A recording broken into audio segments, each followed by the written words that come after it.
Hi parents.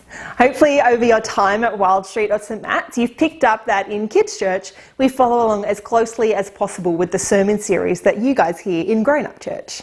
And the reason that we do this is that we want your whole family to be on the same page learning about Jesus together. We want to help your post-church conversations to be less 20 questions trying to figure out why your kids have made another cotton wool sheep at Kids Church, and more sharing together your encouragements from church as you've all looked at the same passage that morning. Although sometimes it probably still feels more like 20 questions for your family, I'm sure. But with that in mind, you might be looking at our next set of sermons in church and wondering, are we really going to do the Good Sex series with the kids? Well, yes and no.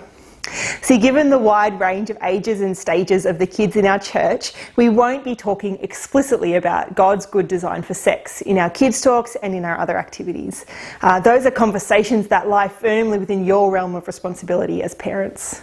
What we will be doing though is looking at the foundational truths that underpin our understanding of God's good design for sex.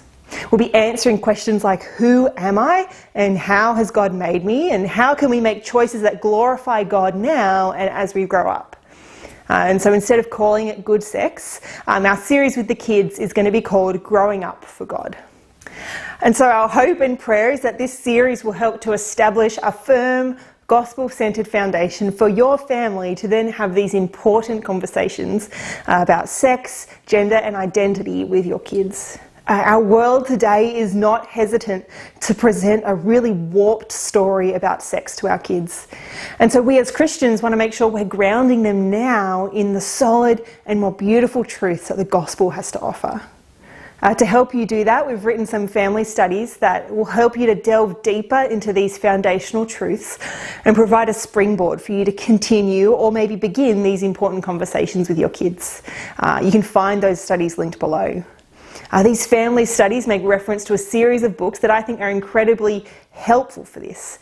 All three are written by a Christian sexologist, Patricia Weerakoon, and seek to provide kids, tweens and teens with a healthy, gospel-centred understanding of sex, gender and their changing bodies. For kids, she's written a series of 6 books called Birds and Bees by the Book. For tweens, there is Growing Up by the Book, and for teenagers there is Teen Sex by the Book. If you don't already have these books on your shelf, they might be ones that you want to invest in. As always, if you have any questions or concerns about what your kids are learning about at Wild Street or St Matt's, you're always welcome to get in touch with me at eleanor@wildstreet.org.au. I'll see you on Sunday.